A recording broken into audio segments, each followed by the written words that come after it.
नमस्कार, जय महाराष्ट्र। आपल्याला आता रणधुमाळी चालू झालेली आहे, त्याच्यामुळे हे काही नवीन नाही। आता रोज काहीतरी नवीन आणण्याचा प्रयत्न हा सालाबादाप्रमाणे दर इलेक्शनला होतो आणि त्याच्यावर लगेच आपल्याकडून काहीतरी प्रतिक्रिया येते किंवा सर्व पत्रकार मीडिया आम्हाला घेरण्याचा प्रयत्न करतात। आता हे मी गेल्या 25 वर्षापासून ही 6वी विधानसभा पाहतोय, जिल्हा परिषदा पाहिल्या, नगरपालिका पाहिल्या। असं दररोज काहीतरी वेगळं आणून समोरच्याला कसा अडकवता येईल, थांबवता येईल, प्रचारातून व्यस्ततेतून कसं त्यांना वेगळ्या दिशेने नेता येईल, हा प्रामाणिक प्रयत्न आमच्या विरोधक बांधवांकडून असतो। आणि म्हणून आज सकाळी कमिटमेंट प्रमाणे भारतीय जनता पक्षाचे प्रदेशाचे अध्यक्ष आदरणीय बावनकुळे साहेबांनी एक 40 लोकांची यादी प्रसिद्ध केली आणि त्या यादीमध्ये ज्या ज्या लोकांनी बंडखोरी केली अशा सगळ्या लोकांना 6 वर्षाकरता निलंबित करण्याचं काम भारतीय जनता पक्षाने केलं।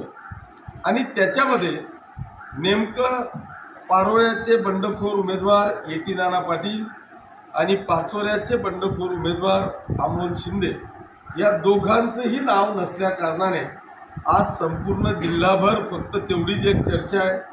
आणि त्या चर्चेमुळे आमचे विरोधक मित्र बंडखोर उमेदवार यांना आता ते उंदराला चिंदी भेटल्यासारखं झालेलं आहे। त्याच्यामुळे त्यांनी ती पोस्ट आता प्रचंड व्हायरल करण्याचं काम केलं आहे आणि पुन्हा एकदा भारतीय जनता पक्षाच्या कार्यकर्त्यांमध्ये, पदाधिकाऱ्यांमध्ये संभ्रम निर्माण करण्याचं काम सकाळपासून त्यांनी चालू केलेलं आहे। आणि त्याच्यामुळे सर्व पत्रकार मला फोनवर फोन करत होते आणि म्हणून हा एक गैरसमज दूर व्हावा याच्यासाठी खऱ्या अर्थाने आजची ही पत्रकार परिषद बोलवलेली आहे। मी स्वतः राज्याचे उपमुख्यमंत्री आदरणीय देवेंद्रजी फडणवीस साहेब, भारतीय जनता पक्षाचे प्रदेशाचे अध्यक्ष आदरणीय बावनकुळे साहेब यांच्याशी चर्चा केली।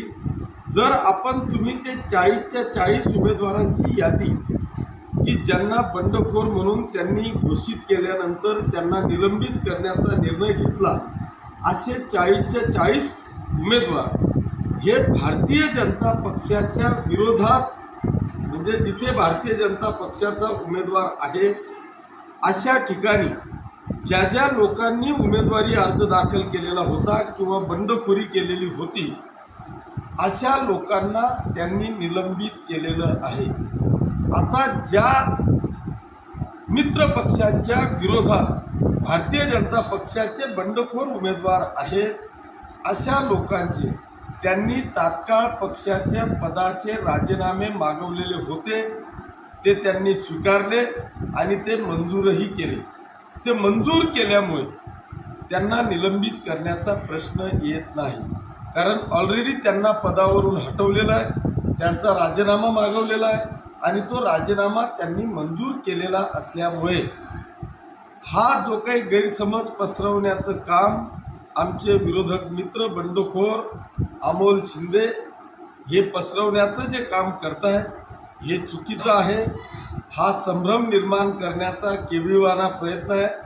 परंतु आत्ता राज्यामध्ये ही जी युती आहे ही इतकी अभेद्य आहे की इथे आपल्या सगळ्यांच्या माहितीकरता सांगतो की या महाराष्ट्राच्या इलेक्शनमध्ये थेट या राज्यात, या देशाचे पंतप्रधान आदरणीय मोदी साहेब, भारतीय जनता पक्षाचे देशाचे नेते आदरणीय अमितजी शहा साहेब यांनी दोघांनी लक्ष घातल्यामुळे आता हा मतदारसंघ शिवसेनेचा असताना सुद्धा भारतीय जनता पक्षाचे गुजरातचे उपमहापौर यांना निरीक्षक म्हणून दिलेलं आहे। ते स्वतः या मतदारसंघावर निगराणी ठेवून आहेत।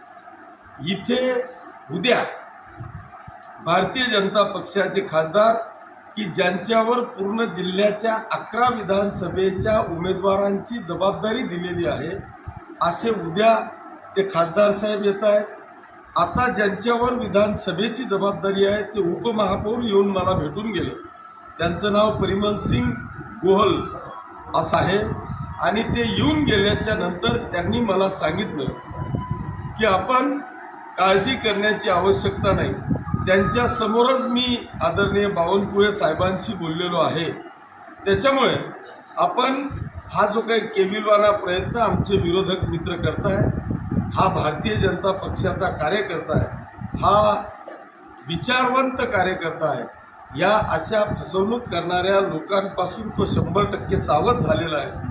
मागच्या काळात त्यांनी अशाच पद्धतीचे चुकीचे संदेश देऊन त्या लोकांमध्ये संभ्रम करण्याचा प्रयत्न केला, मतदारांमध्ये संभ्रम निर्माण करण्याचा प्रयत्न केला.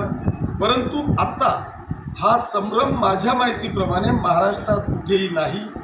ही युती अभेद्य आहे आणि ही अभेद्य असल्या कारणाने शिवसेना, भाजप, राष्ट्रवादी आणि RPIचे सर्व नेते या सगळ्या घडामोडींवर लक्ष ठेवून आहेत. त्याच्यामुळे हा असा कितीही नरेटिव्ह सेट करण्याचा प्रयत्न आमच्या विरोधकांनी केला तरी मित्र पक्षाच्या कुठल्याही कार्यकर्त्यावर, कुठल्याही मतदार बांधवावर याचा परिणाम होणार नाही, एवढी खात्री मला या निमित्तानं द्यावीशी वाटते.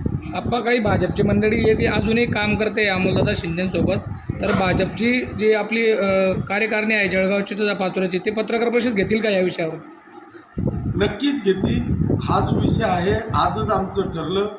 उद्या मी तुम्हाला सांगितलं की खासदार साहेब ज्यांच्याकडे पूर्ण जिल्ह्याची जबाबदारी आहे ते या विधानसभेची ज्यांच्यावर परिमल सिंग यांच्यावर जबाबदारी आहे ते उद्या जाऊन त्या खासदार साहेबांची भेट घेऊन पूर्ण जिल्ह्याची परिस्थिती ते जाणून घेऊन स्वतः पत्रकार परिषद घेऊन परवाच्या दिवशी ओरिजिनल भाजपच्या